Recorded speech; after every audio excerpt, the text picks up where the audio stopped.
Mga idol, eto na naman tayo sa isa na namang nakakakilig at nakakagulat na eksena mula kina Mikoy at Krista, o mas kilala nating lahat bilang My Kris Tandem.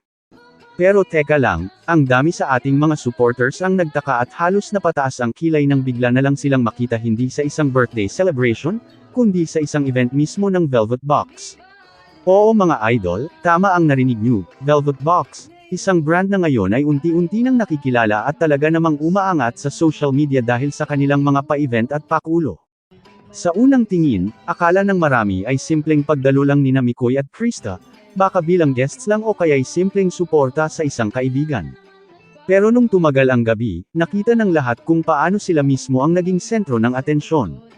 Habang nakaayos si Krista sa kanyang napakagandang red velvet gown at si Mikoy naman sa kanyang neat pero simple attire, biglang nagulat ang lahat nang makita silang mag-perform mismo sa harap ng may-ari ng Velvet Box at sa lahat ng bisitang naroon. Unang kumanta si Krista, at grabe, halos maluha-luha ang mga tao habang pinapakinggan ang kanyang boses. Hindi lang basta kanta, kundi ramdam mo yung emosyon at sincerity. Sa bawat nota, kitang-kita mong proud na proud si Mikoy, nakatitig lang sa kanya na parang wala nang ibang tao sa paligid. At hindi nagtagal, sumabay na rin si Mikoy. Doon na nagsimula ang malakas na hiyawan ng mga tao. Yung mga bisita na hindi pa kilala ang My Kris Tandem, napareact ng, sino sila? At, grabe bagay na bagay sila. Habang ang mga loyal supporters naman natin sa social media, hindi magkamayaw sa pag-post ng mga clips at highlights. Pero eto pa ang mas nakakagulat, hindi lang basta performance ang ginawa nila. Ayon sa ilang insider na naroon, parang may pinapatunayan sina Mikoy at Krista. Hindi lang daw ito basta kantahan, kundi pagpapakita ng kanilang gilas at chemistry para ipakita sa may-ari ng Velvet Box na sila mismo ay worth it na maging main endorsers ng brand. Kaya pala ang daming balloons, decorations, at high-quality setup, parang mini showcase para sa kanila. Ang tanong ngayon mga idol, kung ganito ka-solid ang tandem nila, bakit tila wala sila sa isang malaking birthday event na inaasahan ng fans? Bakit biglang Velvet Box lang pala? May mas malalim kaya itong dahilan. O baka naman may special na plano ang management at sponsors para sa kanila. Isa lang ang sigurado, itong biglaang pagpapakita ng talento nila sa isang malaking brand ay hindi aksidente. Parang sinadya ito para ipakita sa lahat na hindi lang sila simpleng love team, kundi isang tambalang kayang tumayo bilang performers at inspirasyon para sa mga kabataan. At dito na nagsimula ang usap-usapan, hindi lang sa event mismo, kundi pati na rin sa online. Trending agad sa Twitter at Facebook ang clips ng My Kris sa Velvet Box event, at halos lahat ng comments ay iisa ang sinasabi, grabe, sila na talaga. Kung iisipin natin, idol, parang may dalawang mukha ang eksenang ito. Una, yung kilig na dala ng performance ni Mikoy at Krista. Pero pangalawa, yung malaking tanong na bumabagabag ngayon sa mga supporters, bakit hindi sila nakita sa isang expected na birthday celebration? At bakit tila Velvet Box lang ang pinagtuunan nila ng pansin? Kung tutuusin, hindi basta-basta ang ganitong setup. Isipin mo ha, hindi lahat ng tandems o influencers ay nabibigyan ng pagkakataon na mag-perform mismo sa harap ng may-ari ng isang malaking brand. At kung titingnan mo yung paraan ng pagkakagawa ng event, may stage, may decorations na punong-puno ng effort, at may mga taong nakaabang sa bawat kilos nila, parang malinaw na hindi ito simpleng imbitasyon lang. Malamang, may mas malalim na partnership na nangyayari sa pagitan ng Velvet Box at ng My Kris Tandem. Ngayon, hindi maiiwasan na may mga supporters na nagulat, at syempre, may konting tampo. May ilan pang ang nag-post ng, akala namin sa birthday sila magpapakita ng gilas, bakit sa Velvet Box lang pala? Pero kung babalikan natin ang lahat ng pinagdaanan ng tandem na ito, parang malinaw na may direksyon na silang tinatahak. Hindi lang sila basta nakikipagkulitan sa vlogs, kundi nag-level up na sa mas seryosong aspeto ng entertainment, endorsements, events, at live performances.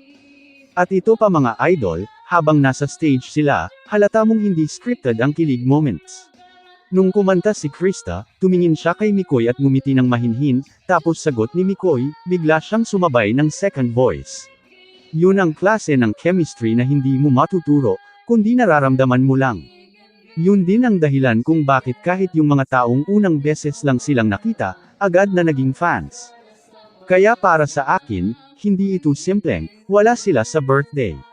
Mas tama sigurong isipin na mas pinili nilang mag-focus sa mas malalim na opportunity, ang makilala at mapansin ng isang malaking kumpanya. Kasi isipin mo idol, kung mapapasama sila sa official endorsers ng Velvet Box, hindi lang simpleng exposure yun kundi career milestone na. Ngayon, balik tayo sa tanong, ano nga ba ang ginawa nila Mikoy at Krista sa Velvet Box? Simple lang, nagpakita sila ng gilas. Hindi lang sa kanta, kundi sa professionalism, sa chemistry, at sa pagiging inspirasyon sa mga nanonood. Parang pinakita nila na, kung may nagdududa pa sa amin, eto kami, handang ipakita na karapat-dapat kami. Sa huli, parang double win ito, nagbigay sila ng saya sa mga tao, at sabay nagbukas ng pintuan para sa mas malaking opportunities. Hindi man sila nakita sa birthday, mas malaki naman ang naging epekto ng kanilang Velvet Box performance. Mga idol, eto na ang mas matindi pang anggulo na hindi pa napapansin ng karamihan. Kung titignan natin, hindi lang basta kanta at performance ang ginawa ni Mikoy at Krista sa Velvet Box event. May mensahe silang iniwan, hindi lang para sa may-ari ng Velvet Box, kundi para na rin sa kanilang mga supporters at bashers. Habang kumakanta si Krista, pansin ng marami na sobrang genuine ang kanyang ngiti at mata. Yung tipong hindi scripted, hindi pilit. Makikita mong masaya siya sa ginagawa niya, at higit sa lahat, proud siyang katabi si Mikoy sa entablado. Ito yung klase ng chemistry na kahit hindi mo sila kilala, ramdam mo yung spark. At syempre, hindi nagpahuli si Mikoy. Imbes na magpakitang macho lang, pinakita niya yung pagiging supportive na partner, hindi overshadowing, kundi nagbigay ng spotlight kay Krista. Ang tawag doon mga idol, respeto at pagmamahal. May mga eksena pa na halos mabitawan ng fans ang kanilang mga hawak dahil sa sobrang kilig. Imagine mo na lang, habang kinakanta nila ang isang duet, biglang napatingin si Mikoy kay Krista na parang sinasabi, nandito lang ako. At si Krista naman, sumagot ng ngiti na halos magpatunaw sa puso ng mga nanonood. May mga bisita pang ang napabulalas ng, ay grabe, sila na talaga. Pero eto ang mas matindi. Ayon sa mga nakarinig, matapos ang kanilang performance, lumapit mismo ang may-ari ng Velvet Box at kinamayan sila. Hindi lang basta, thank you, kundi may kasamang usapan tungkol sa posibleng future collaboration. Kung totoo ito, ibig sabihin, hindi lang simpleng performance ang ginawa nila, kundi first step papunta sa pagiging official endorsers. At kung mangyayari iyon, ibang level na exposure at opportunities ang babukas para sa kanila. Kaya idol, makikita natin dito na minsan, yung mga hindi inaasahan, yun pala ang mas malaking turning point. Maraming Mike supporters ang nagulat at nagtaka kung bakit hindi sila present sa isang malaking birthday celebration, pero ang kapalit pala nito ay mas matinding hakbang para sa kanilang career. Hindi ito simpleng pag-absent, kundi strategic move para sa mas malaking stage. At eto ang maganda, hindi lang fans ang natuwa. Kahit yung mga bagong nakapanood sa kanila sa Velvet Box, nag-trending agad ang kanilang mga video clips sa social media. Nag-viral sa TikTok yung duet nila, at sa Facebook naman, nagkalat ang mga comments na nagsasabing, bagong love team na papatok. Kaya mga idol, malinaw, hindi ito ordinaryong gabi para sa Mike Chris. Ito ay gabi na nagmarka sa kanila bilang hindi lang tandem sa vlogging, kundi potential artists na kayang makipagsabayan sa mas mataas na level ng entertainment.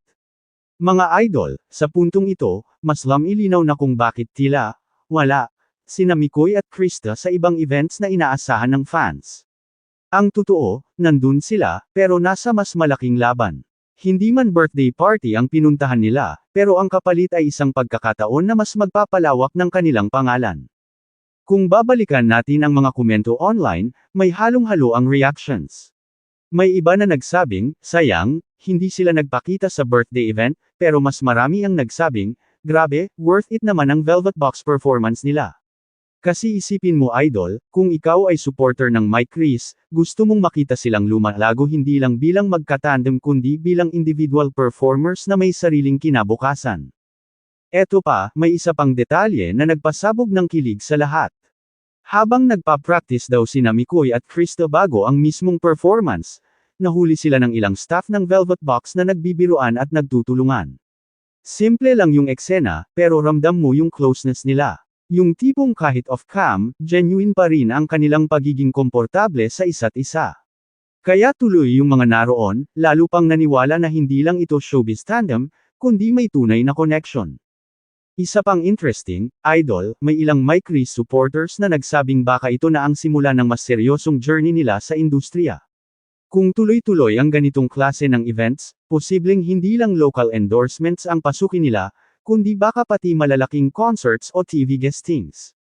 At kung Velvet Box ang stepping stone nila, malaki ang tsansang mas mapansin pa sila ng iba pang brands. Pero syempre, hindi rin mawawala yung bashers. May ilan na agad-agad nag-comment ng, bakit sa Velvet Box lang? Hindi ba sila in-invite sa birthday? Pero sa totoo lang, Idol, minsan yung mga ganitong komento ay nagiging blinders. Hindi nakikita ng iba na mas malaki pa pala ang kapalit. Kasi kung tutuusin, wala naman talagang, lang, sa isang opportunity. Ang bawat stage, maliit man o malaki, ay mahalaga kung ito'y gagamitin mong hagdan para makaakyat sa mas mataas na antas. At yun ang pinatunayan ni Mikoy at Krista sa gabing iyon. Hindi sila nagpaapekto sa kung anong sasabihin ng iba. Hindi nila iniisip kung nasaan sila dapat, kundi kung ano ang mas makakatulong sa kanilang growth. At dahil sa desisyon nilang magpakitang gilas sa Velvet Box, mas dumami ang naniwala, mas dumami ang nagmamahal, at mas naging solid ang foundation ng kanilang tandem. Mga idol, sa bawat palekpak at hiyawan ng mga tao nung gabing iyon, malinaw na napatunayan ng Mike Chris tandem na hindi sila basta-basta. At kung may susunod pang hakbang mula dito, sigurado ako, mas malaki at mas engrande pa. Mga idol, sa puntong ito hindi na lang simpleng event ang pinag-uusapan natin. Yung ginawa ni Mikoy at Krista sa Velvet Box ay parang naging simbolo ng bago nilang yugto bilang tandem. Kung dati ang tingin lang ng mga tao sa kanila ay simpleng vlogger duo na nagbibigay saya at kilig sa YouTube, ngayon unti-unti na silang umaangat bilang performers na may sariling tatak sa entertainment industry. Marami sa inyo ang nagtatanong, Idol, paano kung hindi sila pinansin ng may-ari ng Velvet Box? Hindi ba sayang ang effort nila?